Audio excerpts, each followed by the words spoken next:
সেই মুহূর্তেই একটি ভয়ার্ত চিৎকার পিয়ালির কানে এলো। চিৎকারটা এসেছে ফাঁসির কক্ষ থেকে। সঙ্গে সঙ্গে সে ছুটল ফাঁসির কক্ষের দিকে।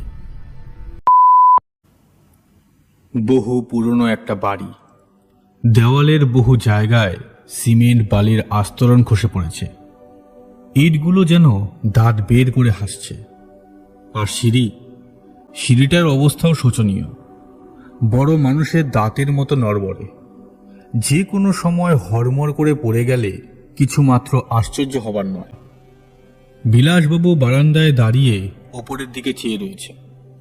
তার মুখে বিষণ্ণতার ছাপ, চোখের তারায় অন্তহীন বিস্ময়। আজ তিনি এই বাড়িতে এসেছেন সমরেশের সাথে কথা বলতে।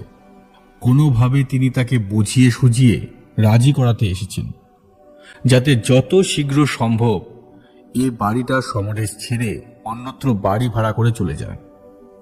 সমরেশ সবেমাত্র কদিন আগেই এ বাড়ির ওপর তলাটা ভাড়া নিয়ে মালপত্র সহ এসে উঠেছেন। বিলাসবাবুর বিশ্বাস তিনি অবশ্যই সমরেশের মনে প্রভাব বিস্তার করতে সক্ষম হবেন। নিঃসন্দেহ সমরেশ তার কথা এত সহজে ফেলতে পারবে না। বিলাসবাবুর বয়স বছর 50-এর ওপর তো অবশ্যই। শহরের পরিচিত মহল জানে বিলাসবাবু কোনো কাজে বিফল হলে অন্য কারোর পক্ষে তা অবশ্যই সম্ভব নয়। সবচেয়ে বড় কথা, ব্যাপারটা খুবই জরুরি। এক্ষুনি উপরে গিয়ে সমরেশকে বুঝিয়ে দেওয়া দরকার এই বাড়িটা খুবই অলক্ষণে। কিছু দিনের মধ্যে পরপর কটা ভয়ঙ্কর হত্যাকাণ্ড এই বাড়িটায় ঘটে গেছে। তা নিয়ে শহরবাসীদের মধ্যে একটা আতঙ্কের সঞ্চার সৃষ্টি হয়েছে। সমরেশ এই অলক্ষণে পুরনো বাড়িটা ভাড়া নিয়ে কিছুদিন আগে উঠেছেন, সঙ্গে তার স্ত্রী পিয়ালি। খবরটা শোনা মাত্র বিলাসবাবুর বুকের মধ্যে ধপাস করে উঠেছিল। সপ্তাহখানেকের ব্যাপার। খবরটা শহরবাসীদের মধ্যে সঙ্গে সঙ্গে চাউর হয়ে গিয়েছিল। সেই থেকে অনেকেই বিলাসবাবুর সঙ্গে দেখা করে অনুরোধ করেছে তিনি যেন সমরেশের সঙ্গে দেখা করেন, বাড়িটার অতীত কাহিনীর কথা জানিয়ে তাকে সতর্ক করে দেন, আর যেন তেন প্রকারণে তাকে এ বাড়ি ছেড়ে অন্যত্র উঠে যেতে অনুরোধ করেন। সমরেশ সিঁড়ির মুখে এসে দাঁড়ালো। অপরিচিত বিলাসবাবুকে দরজায় দেখে ভ্রু কুঁচকে তাকালেন। মনে হলো নিতান্ত অনিচ্ছায় সিঁড়ি বেয়ে ধীর পায়ে নিচে নেমে এলেন। নেহাতি ভদ্রতার খাতিরে তাকে ওপরে নিয়ে গিয়ে বৈঠকখানায় বসালেন। বিলাসবাবু একথা সেকথার পর বাড়িটার অতীত কেলেঙ্কারির কথা বলতে শুরু করলেন। বাড়িটা ভাড়া নিয়ে তাদের স্থায়ীভাবে বসবাসের সিদ্ধান্তকে শহরবাসীরা মোটেই স্বাভাবিকভাবে তা নেয়নি, বরং আতঙ্কের চোখে দেখেছে, একথা বলতেও ভুল করলেন না তিনি। কিন্তু আশ্চর্য ব্যাপার, সমরেশের চোখ মুখ দেখে বিলাসবাবুর স্পষ্ট মনে হলো ভদ্রলোক তার কথাটাকে আমলই দিলেন না। নেহাতি সৌজন্যবশত মুচকি হাসলেন। চোখ থেকে পুরো কাচের চশমাটা খুলে গাউনের কাপড় দিয়ে মুছতে মুছতে তাচ্ছিল্যের স্বরে বললেন, আপনার কথার যে কি জবাব দেব বুঝে উঠতে পারছি না বিলাসবাবু। তবে কিছু মনে করবেন না, আপনার কথাগুলো বিশ্বাস করতে আমি মোটেই উৎসাহ পাচ্ছি না। সবচেয়ে বড় কথা, আমার মতো একজন স্বাধীন ও বিজ্ঞান বিশ্বাসী ছেলের পক্ষে মোটেই বিশ্বাসযোগ্য নয় এসব। আপনার অন্য কিছু বলার থাকলে আমাকে বলতে পারেন। অপ্রতিভ হয়ে বিলাসবাবু ম্লান হাসলেন। শান্ত স্বরে বললেন, দেখুন সমরেশবাবু, একসময় আমিও এই অলক্ষণে বাড়িটাতে বাস করেছি, তাই আপনাকে সতর্ক করে দেওয়ার জন্য এখানে ছুটে আসতেই হলো আমাকে। তবেই ভেবে দেখুন, আমি কিছুই ভুল করছি না। আমার কথাটা একটু বুঝবার চেষ্টা করুন। সমরেশ দৃঢ় আত্মপ্রত্যয় প্রকাশ করে এবার বললেন, আপনিই তো বলছেন একসময় বাড়িতে বসবাস করে গেছেন, তাই যদি সত্যি হয় তবে তো দেখা যাচ্ছে আপনার কোনো ক্ষতিই হয়নি, বেশ ভালোই রয়েছেন আপনি। তবে মিছে মিছে কেন আমার মনে মিথ্যার আতঙ্ক সৃষ্টি করতে চাচ্ছেন বলুন তো? হ্যাঁ, আমি সমস্ত স্বাভাবিক আছি সত্য, কিন্তু এ বাড়িতে আমার যে কি সর্বনাশ হয়ে গেছে সে কথা শুনলে আপনি চমকে উঠবেন বিলাসবাবু। ক্ষতি? কিসের ক্ষতি? আমাকে আমার স্ত্রী হারাতে হয়েছিল এই বাড়িতে। ওহ, সে কি ভয়ঙ্কর দৃশ্য! ভাবলে এখনো আমার গায়ে কাঁটা দিয়ে ওঠে, গলা শুকিয়ে আসে আমার। বিলাসবাবু বিষণ্ণ মুখে কথাটা বলেই চাপা দীর্ঘশ্বাস ফেললেন। তার ধারণা ছিল তার স্ত্রীর মৃত্যুর কথা শোনা মাত্র সমরেশবাবু ভয়ে কুঁকড়ে যাবেন। ভীত সন্ত্রস্ত হয়ে সে মুহূর্তেই অলক্ষণে বাড়িটা ছেড়ে অন্যত্র চলে যাওয়ার সিদ্ধান্ত নেবেন। সমরেশবাবু অপলক চোখে বিলাসবাবুর মুখের দিকে তাকালেন। তার চোখের তারায় বিদ্রুপের ছাপ। নীরব চাহনি মেলে তাকিয়ে তিনি ভাবতে লাগলেন, কি আশ্চর্য ব্যাপার! একের শহরের মানুষ বিলাসবাবু, তার ওপর কিছু না কিছু কালির অক্ষর অন্তত পেটে রয়েছে। সবচেয়ে বড় কথা, আজকের বিজ্ঞানের অগ্রগতির যুগে দাঁড়িয়েও যেন তার মন 1000 বছর পিছনে কুসংস্কারের পাকের টোপটি খাচ্ছে। ভূত প্রেত বা ডাইনির ওপর আজও এদের পূর্ণ আস্থা রয়েছে। সত্যিই তাজ্জব ব্যাপার। উদাসভাবে খোলা জানালা দিয়ে বাইরের নীল আকাশের টুকরোটার দিকে তাকিয়ে শান্ত স্বরে আগের মতোই দৃঢ় প্রত্যয়ের সঙ্গে বললেন, বিলাসবাবু, আপনার স্ত্রীর মৃত্যু হয়েছে? ব্যাপারটা সত্যি খুব দুঃখজনক, কিন্তু তার মৃত্যুর জন্য মিছে বাড়িটার উপর দোষারোপ করছেন কেন? এই বাড়িটাই ষড়যন্ত্র করে আপনার স্ত্রীর মৃত্যু ঘটিয়েছে বলতে চান? সমরেশের উদাসীন্য ও তাচ্ছিল্যের ভাবটুকু বিলাসবাবুর নজর এড়াল না। তার প্রশ্নের উত্তর দিতে গিয়ে অধিকতর দৃঢ়তার সঙ্গে বললেন, আপনি যাই বলুন না কেন, আমি কিন্তু বলবো তার মৃত্যুর জন্য এ অলক্ষণে বাড়িটাই দায়ী।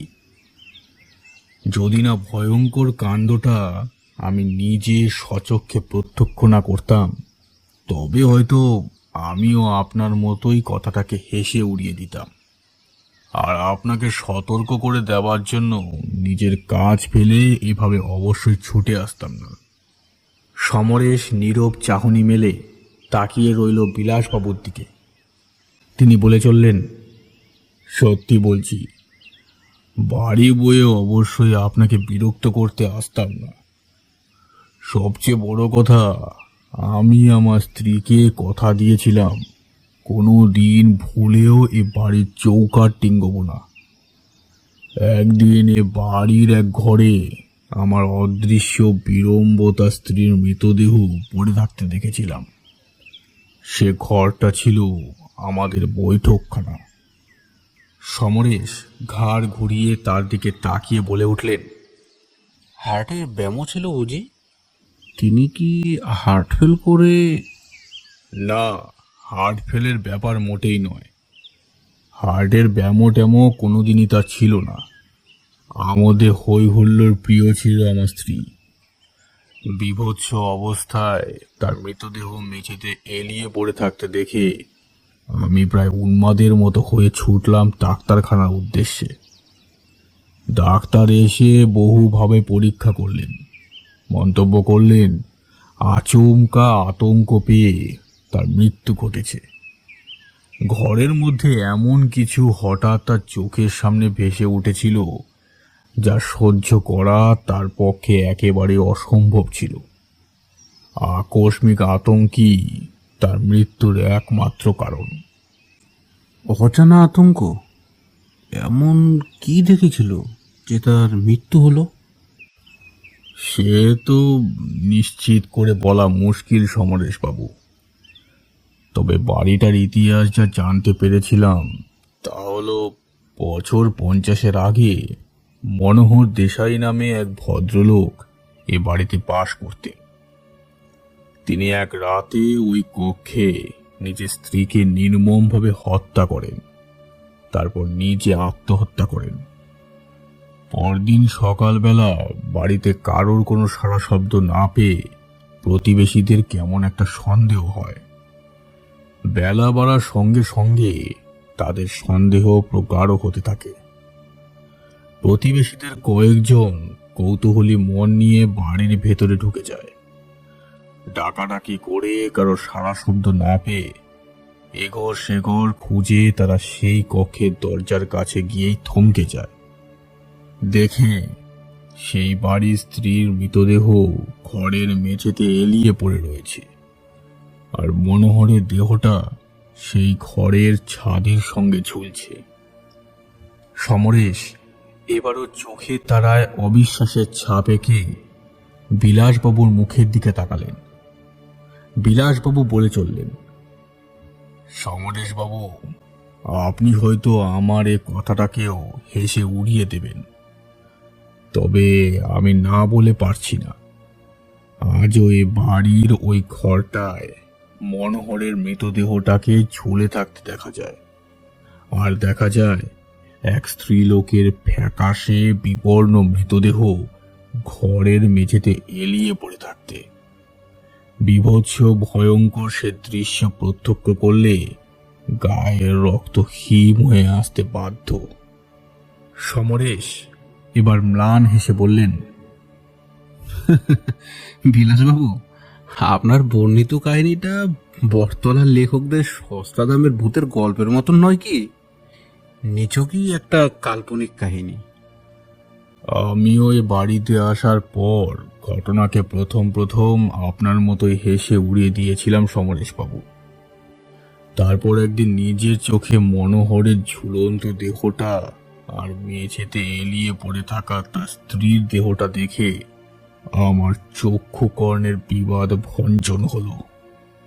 বিকট আর্তনাদ করে ঘর থেকে বেরিয়ে গিয়ে দীর্ঘ সময় বারান্দায় দাঁড়িয়ে হাঁপাতে হয়েছিল আমাকে। সমরেশের চোখে নেমে এলো বিস্ময়ের ছাপ। চোখের তারায় স্পষ্ট হয়ে ফুটে উঠল আতঙ্ক।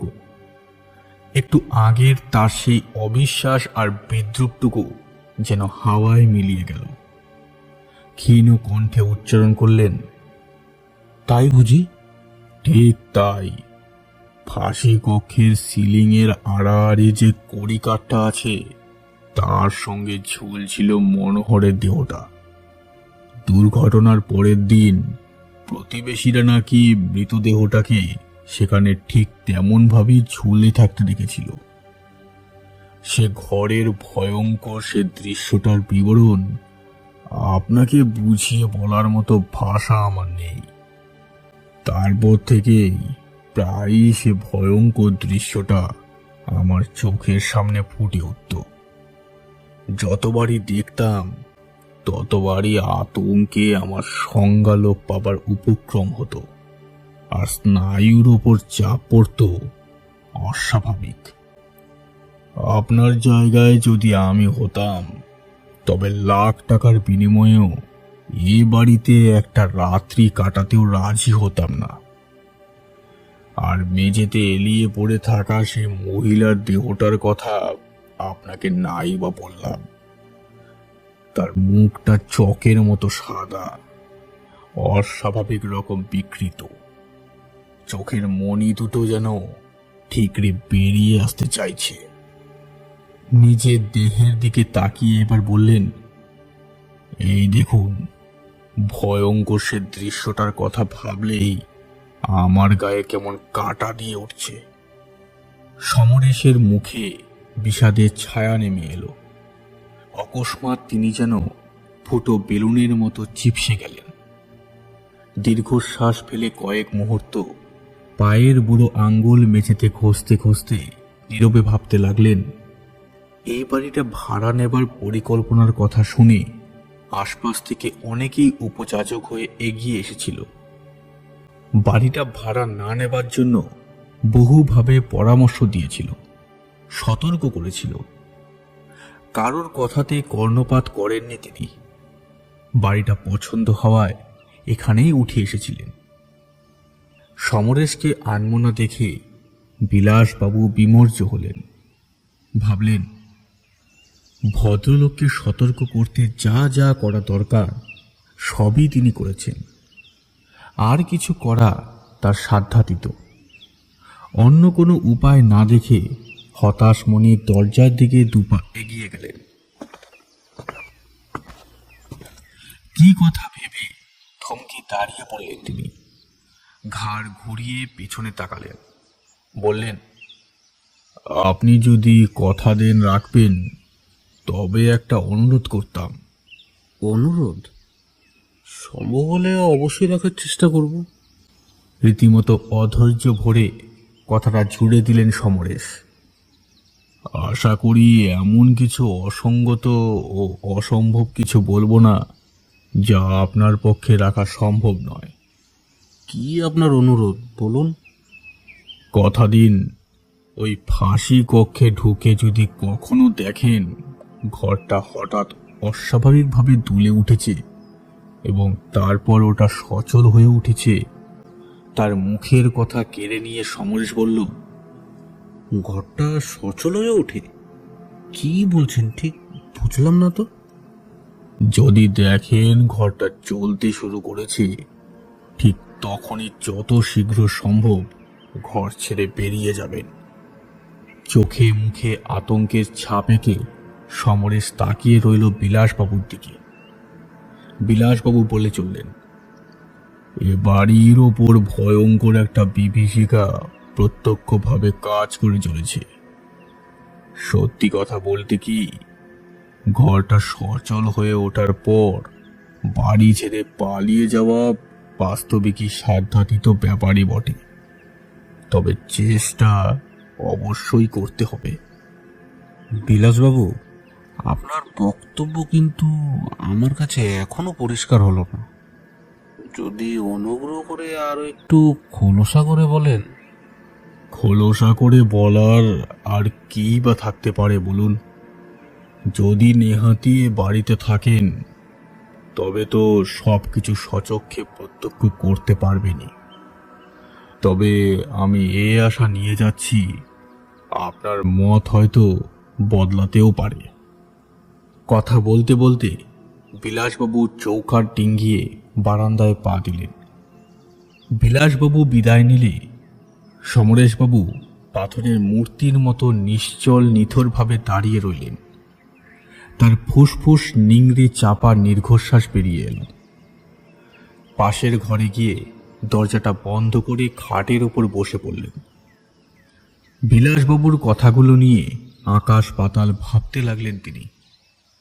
আপন মনে বলে উঠলেন, ভদ্রলোকের কথাগুলো কি সত্যি অর্থপূর্ণ, নাকি নিছকই কাল্পনিক ঘটনা? সমরেশবাবুর স্ত্রী পিয়ালি পাশের চেয়ারে বসে তার স্বামীর দিকে এক দৃষ্টে তাকিয়েছিলেন। পাশে মেঝেতে বসে তাদের বছর 8 মেয়ে কবিতা পুতুল খেলায় মত্ত। সমরেশ বললেন, পিয়ালি, ভদ্রলোক বাড়িটার ব্যাপারে আমাকে সতর্ক করে দিতে এসেছিলেন। তিনি বললেন আমরা যত তাড়াতাড়ি সম্ভব এ বাড়ি ছেড়ে যেন অন্য কোথাও চলে যাই। সমরেশের কথা শুনে মেয়ে কবিতা পুতুল ফেলে এক লাফে উঠে পড়ল। দৌড়ে গিয়ে সমরেশকে জড়িয়ে ধরে বলল, আমরা এই বাড়ি ছেড়ে নতুন বাড়িতে যাব? আবার নতুন একটা বাড়ি? বাহ, কি মজা কি মজা! কবিতার মাথায় হাত বোলাতে বোলাতে সমরেশ ম্লান হেসে বললেন, আমরা এই বাড়ি ছেড়ে নতুন বাড়ি যাব? এটা কে বললো তোমায় কবিতা? আমরা কোথাও যাব না, এখানে এই বাড়িতেই থাকবো আমরা। পিয়ালি বলল, ভদ্রলোক কি নতুন কিছু বললেন নাকি পুরনো কথায় ঘেঁটে গেলেন? হ্যাঁ, ওনার মুখে নতুন একটা কথা শুনলাম। সত্যি আজগুবি কথা বটে। ওই ঘরটা নাকি নড়ে ওঠে, আবার নাকি চলাফেরাও করে। পিয়ালি তাচ্ছিল্যের সঙ্গে হেসে বলল, ও কিছু না, কুসংস্কারাচ্ছন্ন মানুষের উর্বর মস্তিষ্ক প্রসূত কাহিনী। শুনতে বেশ লাগে, কিন্তু সার বলতে তিলমাত্রও নেই। সবই মনের ভুল, বুঝলে? চেয়ার ছেড়ে উঠে পিয়ালি এবার রীতিমতো দৃঢ়তার সঙ্গেই বলল, একটা ব্যাপার কি জানো, যে কোনো ছবির দিকে যদি এক দৃষ্টে তাকিয়ে থাকো তবে তুমিও দেখবে সেগুলো হঠাৎ কেমন সচল হয়ে উঠেছে। এগুলো দৃষ্টির বিভ্রমের ব্যাপার, এছাড়া আর কিছুই নয়, বুঝলে? তা অবশ্য হতে পারে, তবে বিলাসবাবু যা বললেন তার মধ্যে এমন একটা রহস্য লুকিয়ে রয়েছে যা আমার বোধগম্য হয়নি। আমাকে যদি এ ব্যাপারে কিছু জিজ্ঞেস করো তবে তোমাকে আমি ঠিক বুঝিয়ে বলতে পারবো না। একটা ব্যাপারে আমি স্পষ্ট লক্ষ্য করেছি, ভদ্রলোকের কথার মধ্যে নিখাত আন্তরিকতা রয়েছে। তিনি সাধ্যাতীত চেষ্টা করেছেন ওই ঘরটার ব্যাপারে আমার মনে আস্থা স্থাপন করতে, কিন্তু এমন একটা অবিশ্বাস্য ভয়ঙ্কর ব্যাপারকে পুরোপুরি মেনে নিতে আমি কিছুতেই পারছি না। বুঝতে পারছি, ভদ্রলোকের কথাগুলো তোমার মনকে দারুণভাবে আন্দোলিত করেছে। তোমার অন্তরের অন্তঃস্থলে প্রভাব বিস্তার করতে সক্ষম হয়েছেন তিনি। তোমার ফ্যাকাশে বিবর্ণ চোখমুখী তোমার মনের কথা ব্যক্ত করছে। কিন্তু তুমি জেনে রেখো, আমি কিছুতেই তোমার এই পাগলামিকে প্রশ্রয় দিচ্ছি না। যতই তুমি পিড়াপিড়ি করো না কেন, এ বাড়ি ছেড়ে আমি এক পাও নড়ছি না, জেনে রেখো। সমরেশ বিশ্বাস অবিশ্বাসের দ্বন্দ্বে ভুগতে লাগলেন। ভাগ্য বিড়ম্বিত মনোহর ও তার স্ত্রীর মৃত্যুর কাহিনীটা তার মনের ওপর যথেষ্ট প্রভাব ফেললেও তিনি শেষ পর্যন্ত নিজের মনকে শক্ত করে বাঁধলেন। না, ওসব আজগুবি ব্যাপার স্যাপার নিয়ে আর মাথা ঘামাবেন না। তিনি মনস্থির করে ফেললেন কাউকে আর এই বাড়িতে ঢুকতে দেবেন না। করলেনও ঠিক তাই। যারা উপযাচক হয়ে বাড়ির দরজার কড়া নেড়েছেন তাদেরকে কড়া সুরে সাফ কথা জানিয়ে দিয়েছেন। সমরেশের চোখে একটা ব্যাপার স্পষ্ট নজরে পড়ল। সন্ধ্যের পর তিনি বাড়ির বাইরে বের হলে বন্ধ জানালার ফাঁক দিয়ে প্রতিবেশীদের কৌতূহলী দৃষ্টি তার দিকে তাকিয়ে থাকতে দেখলেন। তাকে ইদানিং সবাই যেন ছায়ার মতো অনুসরণ করে চলেছে। বাড়ি ঢুকে সমরেশ স্ত্রীকে ডেকে বললেন, বলছি, বাড়িটার ব্যাপারে আমার মনটা যেন বাস্তবিকই কেমন দুর্বল হয়ে পড়েছে। তুমি সত্যি যাচ্ছে তাই? তোমার কি মাথা খারাপ হলো? কারা বাড়ি বয়ে এসে আজগুবি সব গল্প শুনিয়ে গেল আর তুমি তাই নিয়ে ভেবে অস্থির হয়ে পড়ছো? ওসব বাজে চিন্তা মন থেকে মুছে গেল? কিন্তু সমরেশের উৎকণ্ঠা দিন দিন বেড়েই চলল। সর্বদা কেমন মনমরা হয়ে বসে থাকতে লাগলেন তিনি। তার কাজে মন নেই। কাজ করতে করতে গোমরা মুখে শুধু ভাবতে থাকেন মনোহর আর তার স্ত্রীর ভয়ঙ্কর মৃত্যুর কাহিনী। এক সতীর অনুভূতি তার সত্তাকে তিলে তিলে লোপ করে দিচ্ছে। তার প্রতিটা মুহূর্ত কাটতে লাগলো অবিশ্বাস্য কাহিনীটার ভাবনার মধ্যে দিয়ে। ধীরে ধীরে তার মনে ভয় আতঙ্ক বিরাজ করতে শুরু করেছে। একদিন রাতে সমরেশের হঠাৎ ঘুম ভেঙে গেল। বিছানা থেকে নেমে সে রান্নাঘরের দিকে এগোলো জল খাবার জন্য। মাঝ রাস্তায় কি মনে হতে সে সেই ঘরের দিকে পা বাড়ালো। ঘরের সামনে এসে দরজাটা খুলল সে। জানালা দিয়ে বাইরের হালকা মৃদু আলো আসছে। চৌকা ডিঙ্গিয়ে ঘরের ভেতরে পা দিতেই তাকে থমকে দাঁড়িয়ে পড়তে হলো। শরীরের স্নায়ুগুলো অকস্মাৎ অস্বাভাবিক চঞ্চল হয়ে পড়ল। রক্তের গতি দ্রুততর হয়ে উঠল। বইয়ের তাকটার দিকে চোখ পড়তেই সে দেখতে পেল কড়িকার থেকে একটা পুরুষের দেহ ঝুলছে এবং তার ঠিক নিচে মেঝের ওপর এলিয়ে পড়ে রয়েছে এক নারীর মৃতদেহ। মুখ ফ্যাকাশে বিকৃত, চোখ দুটো কোটর থেকে ঠিকরে বেরিয়ে আসতে চাইছে। ভয়ঙ্কর বিকৃত তার চেহারা। মুহূর্তের জন্য চোখ দুটো বন্ধ হয়ে গেল সমরেশের। তারপর চোখ মেলে তাকাতেই দেখল ঘরটা ফাঁকা, সব ভোভা। ব্যাপারটা নিয়ে ভাববার মতো মানসিকতা তার তখন নেই। আতঙ্কে ভয়ে দৌড়ে ঘর থেকে বেরিয়ে এলো। বারান্দায় দাঁড়িয়ে কাঁপতে লাগলো সে। পিয়ালি সমরেশকে বিছানায় না দেখে ঘর থেকে বেরিয়ে এসেছিল। বারান্দা দিয়ে যাওয়ার সময় দেখল সমরেশ অন্ধকারে দাঁড়িয়ে আছে। কাছে গিয়ে সমরেশের সামনে দাঁড়াতেই ভীত সন্ত্রস্ত কাঁপা কাঁপা গলায় ফাঁসির ঘরের সদ্য দেখা ভয়ঙ্কর দৃশ্যটার কথা বলতে গিয়েও নিজেকে সামনে নিল। সে নিঃসন্দেহ তার স্ত্রী কিছুতেই তার কথাটাকে আমল দেবে না, বরং রসিকতা করে উড়িয়ে দেবে। সমরেশকে এভাবে দেখে পিয়ালি জিজ্ঞেস করল, কি হয়েছে? তোমাকে কেমন যেন বিমর্ষ দেখাচ্ছে। কি হয়েছে বলো তো? সমরেশ সেই ঘরের ঘটনাটা চেপে গেলেন। কাঁপা কাঁপা গলায় কোনো রকমে উচ্চারণ করলেন, না, তেমন কিছু নয়। হঠাৎ মাথাটা কেমন অস্বাভাবিক যন্ত্রণা করছে। তবে এখানে অন্ধকারে দাঁড়িয়ে কি করছো? ঘরে গিয়ে শুয়ে পড়ো। আর আমার ব্যাগে মাথা ধরার বড়ি আছে, ওটা খেয়ে নাও।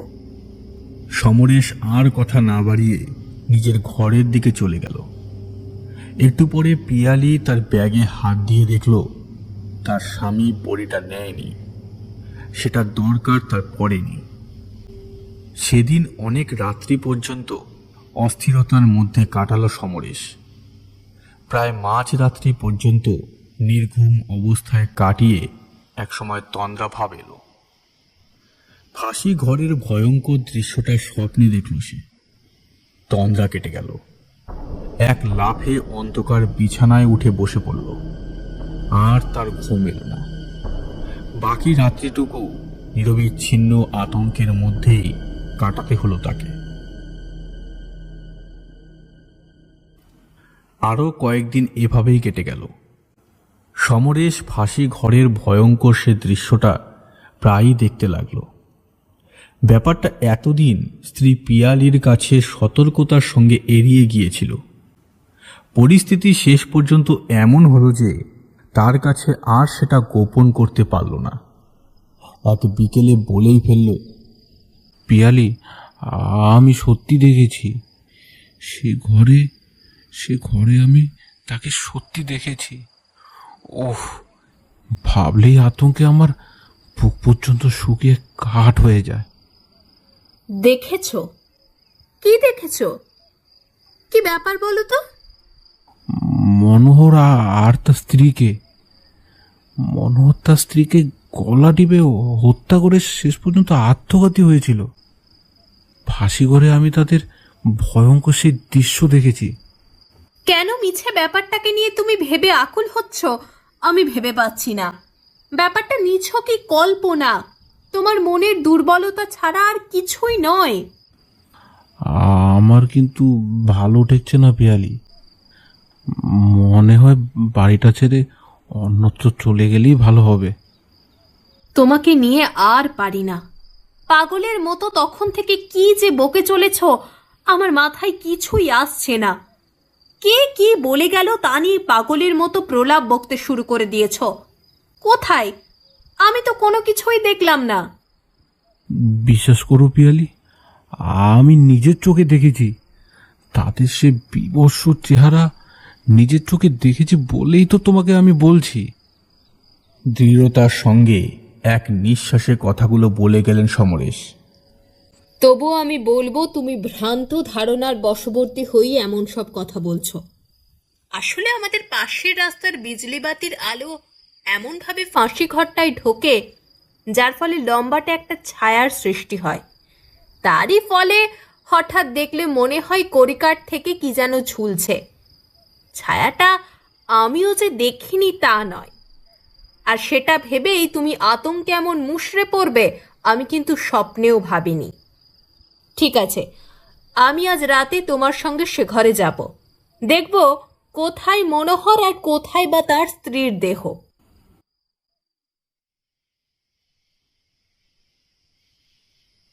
রাতে পিয়ালি তার স্বামীকে নিয়ে ফাঁসি ঘরে প্রবেশ করল। সমরেশ পিয়ালির হাত শক্ত করে চেপে ধরে রাখল। ঘরের ভেতরে আবছা অন্ধকার। সমরেশ ঘরে ঢুকেই থমকে দাঁড়িয়ে পড়ল।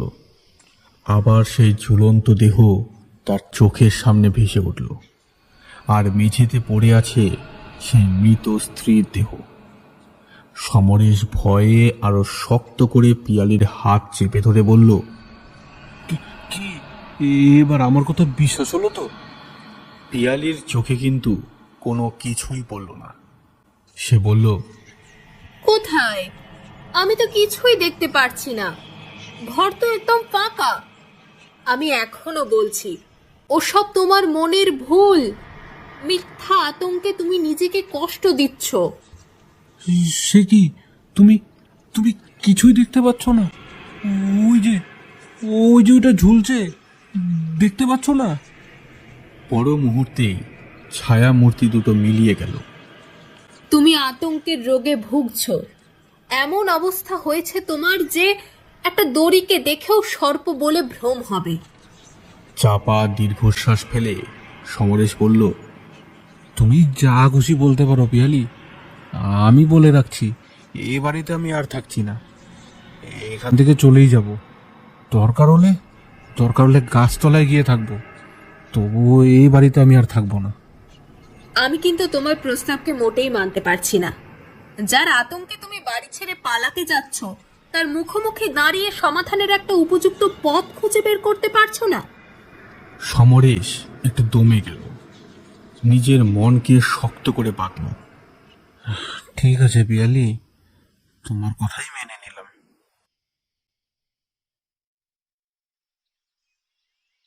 সকাল হলো। বিলাসবাবু আবার এই অলক্ষণে বাড়িটার দরজার সামনে হাজির হলেন। সমরেশ বৈঠকখানায় বসেছিল। বিলাসবাবু ঘরে ঢুকে সমরেশের মুখের দিকে তাকিয়ে কেমন অপ্রতিভ হয়ে পড়লেন। লক্ষ্য করলেন সমরেশের মুখ কেমন ফ্যাকাশে বিবর্ণ হয়ে গেছে, চোখের কোলে গাঢ় কালির প্রলেপ, চোখের মণি দুটো গর্তে বসে গিয়েছে। বিলাসবাবু সতর্কতার সঙ্গে বাড়িটার প্রসঙ্গ উত্থাপন না করে পারিবারিক ব্যাপার স্যাপার নিয়ে কথা বলতে লাগলেন। পিয়ালি পাশের ঘরে। এক সময় সমরেশকে কেমন বেশি রকম বিমর্ষ দেখে বিলাসবাবু বললেন, এখনো বাড়িটা আঁকড়ে রয়েছেন? আমি কিন্তু খুবই অবাক হচ্ছি। হ্যাঁ, তা তো দেখতেই পাচ্ছেন বিলাসবাবু। সমরেশের কণ্ঠস্বর আগের মতো অতটা ঝাঁঝালো নয়। বিলাসবাবু এটা খুব ভালো করে বুঝতে পারলেন যে কেমন একটা নিরবিচ্ছিন্ন ভীতি ও আতঙ্ক তার ভেতরটাকে অনবরত কুড়ে কুড়ে খাচ্ছে তাকে।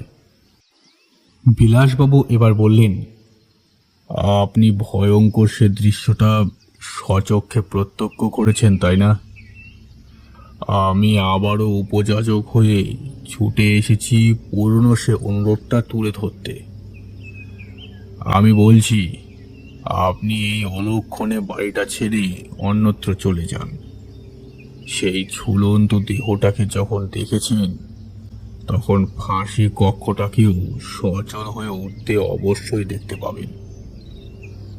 আপনাকে হয়তো আমি ঠিক বুঝিয়ে উঠতে পারছি না কি বিভৎস সেই দৃশ্য, ঠিক যেন দ্বিতীয় নরক।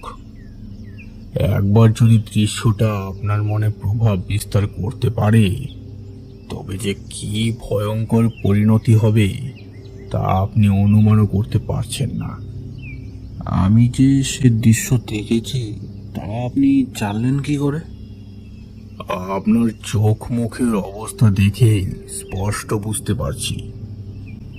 আমি তো ভালোভাবেই জানি সেই ভয়ঙ্কর দৃশ্যটা দ্রষ্টার ওপর কি অপরিসীম প্রভাব বিস্তার করে।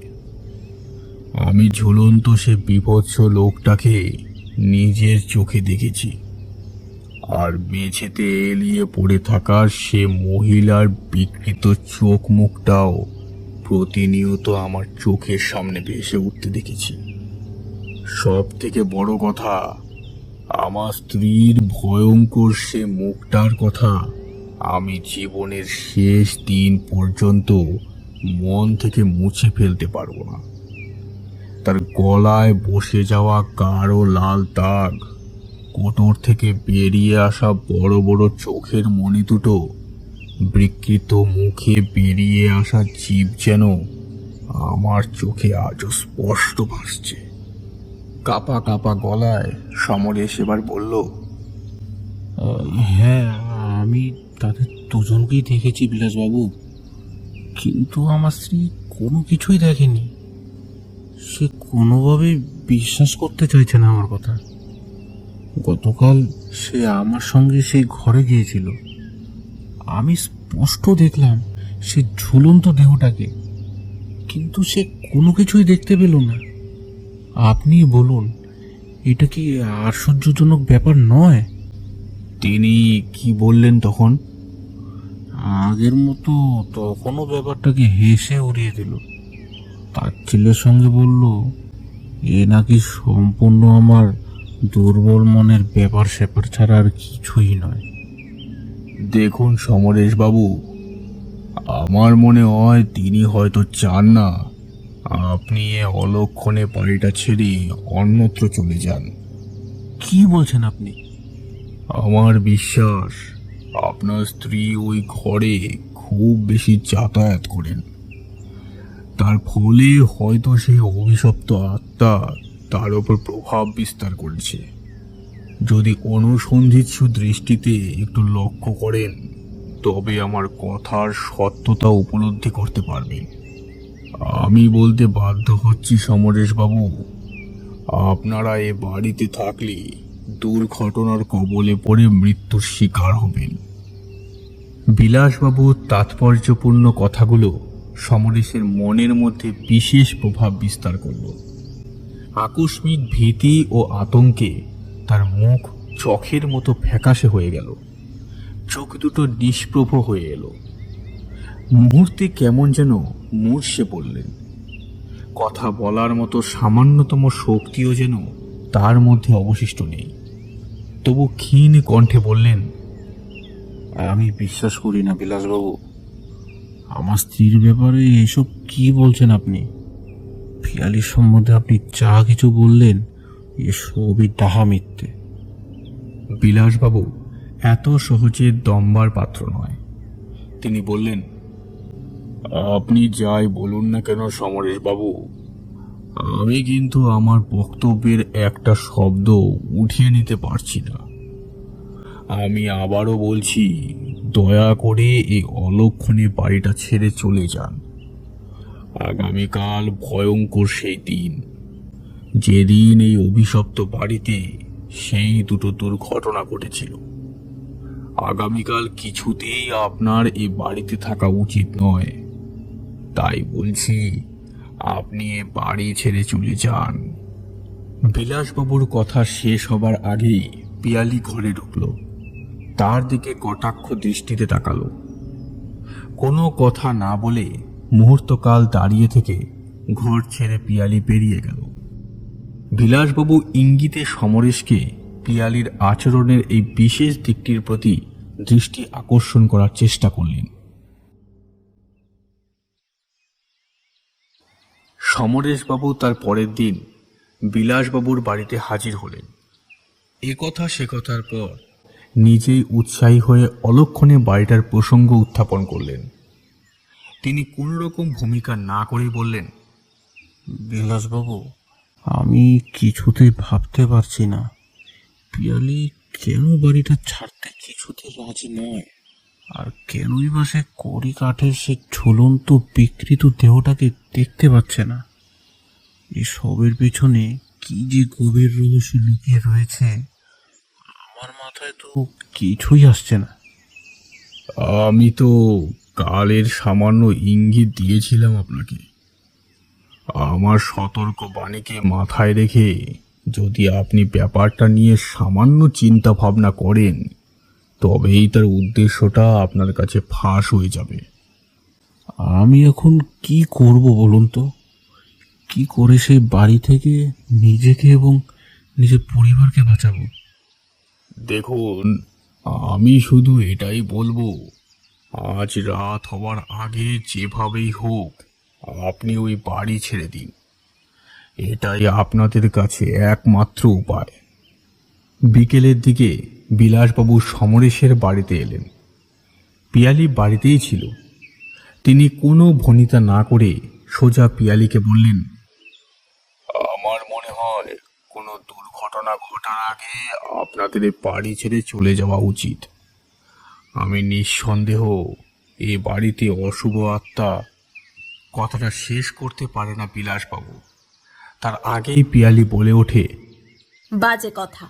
কাল্পনিক ঘটনার জাল ছড়ানো হচ্ছে বলেই আমি এসব মনে করি। কথাটা বলেই সাথে সাথে দরজার দিকে এগিয়ে গেল সে। বিলাসবাবু চিন্তিত হয়ে পড়লেন। তার শেষ চেষ্টাও বিফল হয়ে গেল। বিলাসবাবু বললেন, এখন আপনি কি করবেন? আমি আমার স্ত্রী মেয়েকে ছেড়ে কোথাও যেতে পারবো না। দেখুন, আপনার স্ত্রী কোনোভাবেই মানতে রাজি নন। সে পুরোপুরি নিজের মধ্যে নেই। অন্তত আপনি আপনার মেয়েকে এই নরক থেকে বাঁচান। আপনি ঠিকই বলেছেন, তবুও তো আমি আমার স্ত্রীকে ফেলে চলে যেতে পারি না। যতই হোক, আমি তাকে খুব ভালোবাসি। কিন্তু হ্যাঁ, যদি সত্যি অঘটন কিছু ঘটার সম্ভাবনা দেখা দেয়, তার আগেই আমি আমার মেয়েকে নিয়ে এই বাড়ি ছেড়ে চলে যাব।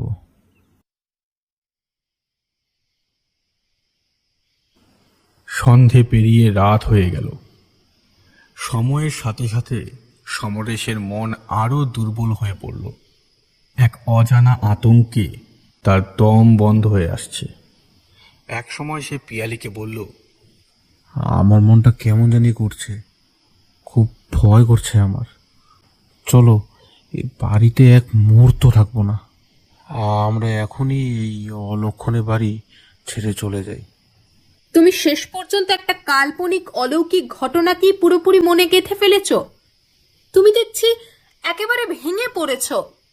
তোমার শরীর ও মন কোনোটাই এখন সংস্থ নয়। আমার মনে হয় ডাক্তারকে খবর দিয়ে আনা দরকার। না না, আমার কিছু হয়নি। তুমি বুঝতে পারছো না, আমাদের এখানে বড় বিপদ। পিয়ালি কয়েক মুহূর্ত নীরব থেকে বলল, দেখো, তোমাকে আমি আর কিচ্ছু বলবো না। তোমার যা খুশি তুমি তাই করো। যদি চলে যেতে চাও তবে যাও, কিন্তু আমি এ বাড়ি ছেড়ে কোথাও যাব না, বলে দিলাম। এই বলে পিয়ালি সেখান থেকে চলে গেল। সমরেশ আর কিছু বুঝতে পারছিল না। সে সিদ্ধান্ত নিয়ে ফেলেছে তার মেয়েকে নিয়ে এখনই এই বাড়ি ছেড়ে চলে যাবে। বাড়ির প্রত্যেকটা ঘরে, প্রতিটা জায়গায় সমরেশ কবিতাকে খুঁজল, কিন্তু কোথাও তাকে পেল না। পিয়ালির কাছেও কবিতা নেই। রাত হয়েছে, তাই কবিতা বাইরেও যাবে না। শুধু একটি জায়গা দেখা বাকি, সেই অভিশপ্ত ঘরটি। তবে কি কবিতা সেই ঘরে গিয়েছে? কিন্তু সমরেশের মাথা ঘুরে গেল। সব চিন্তা ভাবনা কেমন যেন গুলিয়ে গেল। সে কোনো কিছুই বুঝতে পারছে না। এখন কি করবে? সেই ঘরে আবার যাবে? সমরেশ মনে মনে ভাবল, ফাঁসি কক্ষের ব্যাপারটা হয়তো মনের ভুলও হতে পারে। এগুলো সব তার মনের ভুল। পিয়ালি হয়তো ঠিকই বলছে, তার মাথা খারাপ হয়ে গিয়েছে। অন্ধ কুসংস্কারের বশবর্তী হয়েই হয়তো আতঙ্কে এমন মূর্ছে পড়েছে। এই সব ভেবে সে নিজের মনকে অনেকটা শক্ত করল। তারপর ধীরে ধীরে এগিয়ে চলল সেই ঘরটার দিকে। দরজা ঠেলে ভেতরে ঢুকল সে। বাড়িটা হঠাৎ যেন অস্বাভাবিক নিস্তব্ধ হয়ে পড়ল। ঠিক সেই মুহূর্তেই একটি ভয়ার্ত চিৎকার পিয়ালির কানে এলো। চিৎকারটা এসেছে ফাঁসির কক্ষ থেকে। সঙ্গে সঙ্গে সে ছুটল ফাঁসির কক্ষের দিকে। দরজার কাছে গিয়েই থমকে দাঁড়িয়ে পড়ল। দেখল ঘরের মাঝখানে সমরেশ পাথরের মূর্তির মতো নিশ্চল নিথরভাবে দাঁড়িয়ে আছে। বড় বড় চোখ করে কড়ি কাঠের দিকে অপলক দৃষ্টিতে তাকিয়ে রয়েছে। প্রায় কোনো রকমে গঙ্গাতে গঙ্গাতে কি যেন বলার চেষ্টা করছে। খুবই ক্ষীণ সে কণ্ঠস্বর। কোনো অদৃশ্য হাত যেন সজোরে তার কণ্ঠনালীটা চেপে ধরেছে, দেহ থেকে মাথাটাকে বিচ্ছিন্ন করার চেষ্টা করছে। পিয়ালি ব্যস্ত পায়ে ঘরে ঢুকে তাকে ধরার আগেই আচমকা আছাড় খেয়ে মেঝেতে পড়ে গেল। পিয়ালি এমন কোনো অলৌকিক শক্তির উপস্থিতি অনুমান করল, যার ফলে সে শিউরে উঠতে লাগল। স্পষ্ট বুঝতে পারল সমরেশের শ্বাস প্রশ্বাস হঠাৎ যেন স্তব্ধ হয়ে গেছে। নিথরভাবে তার দেহটা মেঝেতে এলিয়ে পড়ল। এবার হয়তো তার পালা। দ্রুত ঘর ছেড়ে পালাতে না পারলে তার পরিণতিও সমরেশের মতো হয়ে যাবে। বরফ শীতল একটা হাত হয়তো তার কণ্ঠ লক্ষ্য করে এগিয়ে আসবে। ব্যাস, তারপরেই ভবলীলা সাঙ্গ হয়ে যাবে। আতঙ্ক মাখানো অনুসন্ধিৎসু দৃষ্টিতে সে আবার তার স্বামীর নিশ্চল নিথর দেহটার দিকে তাকালো। স্পষ্ট দেখতে পেল তার গলার বন্ধনীটা আলগা হয়ে গেছে এবং গলায় অস্পষ্ট একটা কালশিটের দাগ হয়ে রয়েছে। মনে হয় সবে মাত্র কেউ যেন তাকে গলা টিপে হত্যা করে গেছে। ইতিমধ্যে তাদের ছোট্ট মেয়ে কবিতা পিয়ালির পিছনে এসে দাঁড়িয়েছে।